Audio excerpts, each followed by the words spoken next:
नमस्कार। आज हम अपने अंदर की उन ताकतों को समझने वाले हैं जो ये तय करती हैं कि हम दुनिया को कैसे देखते हैं और उस पर रिएक्ट कैसे करते हैं। चलिए इस दिलचस्प सफर की शुरुआत करते हैं। कभी सोचा है कि एक ही सिचुएशन में बिल्कुल एक जैसी दो लोग इतने अलग तरीके से क्यों बर्ताव करते हैं? कोई एकदम शांत रहता है तो कोई परेशान हो जाता है। ये इंसानी दिमाग की एक बहुत बड़ी पहेली है ना? और आज हम इसी पहेली को समझने की कोशिश करेंगे। और देखिए, इस सवाल के जवाब को समझने के लिए सबसे अच्छा तरीका है एक कहानी सुनना। तो आइए एक कहानी सुनते हैं। ये कहानी हमें इस पूरे विषय को समझने में बहुत मदद करेगी। तो कल्पना कीजिए एक बहुत ही आम सी स्थिति की। एक बेटा है जिसे घर आने में देर हो गई है। अब ये एक ऐसी बात है जो किसी के भी मन में तरह तरह के ख्याल ला सकती है। सही कहा ना?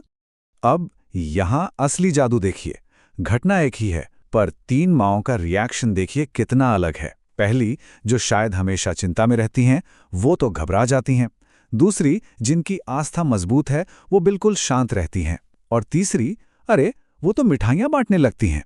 ऐसा कैसे हो सकता है भला?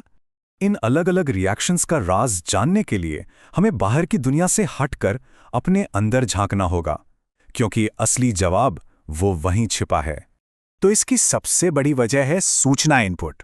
इसे ऐसे समझिए कि हमारा दिमाग एक कंप्यूटर की तरह है।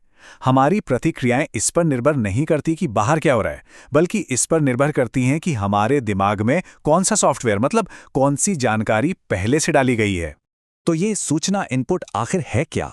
ये वो सब कुछ है जो हम दिन रात अपने दिमाग को खिलाते हैं। खबरें, दोस्तों से बातचीत, जो किताबें हम पढ़ते हैं। हो सकता है पहली माँ लगातार बुरी खबरें सुनती हों, इसलिए उनका दिमाग तुरंत सबसे बुरे डर को सामने ले आता है, जबकि बाकी दो माँओं ने अपने दिमाग को अच्छी और पॉजिटिव बातों से सींचा है। और ये एक बेहतरीन उदाहरण है कि एक पॉजिटिव सूचना इनपुट कैसा होता है। दूसरी ओर तीसरी माँ के मन में ये विश्वास इतना गहरा है कि ये उन्हें किसी भी तूफान में शांत रहने की ताकत देता है। उन्हें पूरा भरोसा है कि अंत में सब अच्छा ही होगा। लेकिन रुकिए, बात सिर्फ सूचना इनपुट की नहीं है। हमारी हकीकत को बनाने वाले तीन बड़े खिलाड़ी हैं। चलिए एक एक करके उनसे मिलते हैं। याद रखिए, तीन मुख्य कारक हैं जो हमारी हर प्रतिक्रिया को, हर सोच को आकार देते हैं। ये हैं हमारी हकीकत के तीन पिलर्स।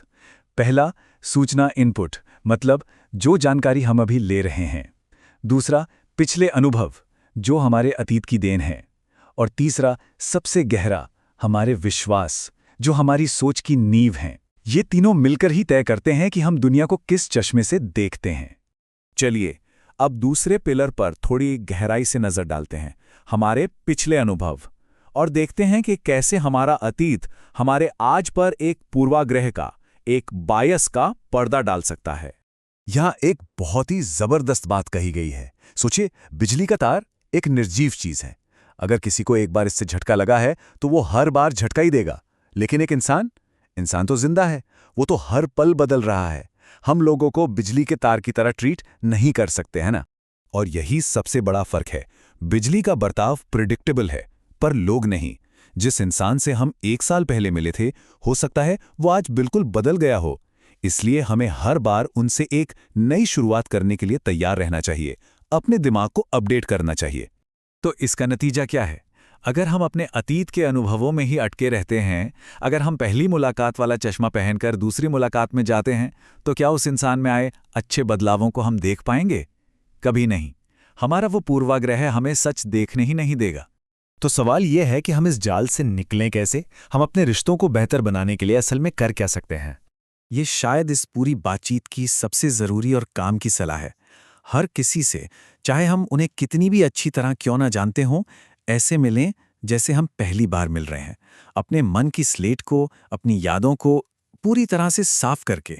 हमें ये याद रखना होगा कि हम में से कोई भी पत्थर की लकीर नहीं है। हम सब विचारों, विश्वासों और अनुभवों का एक बहता हुआ दरिया हैं। जो हम कल थे, जरूरी नहीं कि वो हम आज भी हों।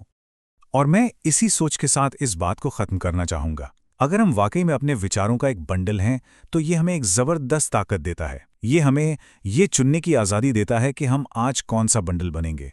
तो सवाल ये है कि आज हम कौन सा बंडल बनना चाहेंगे?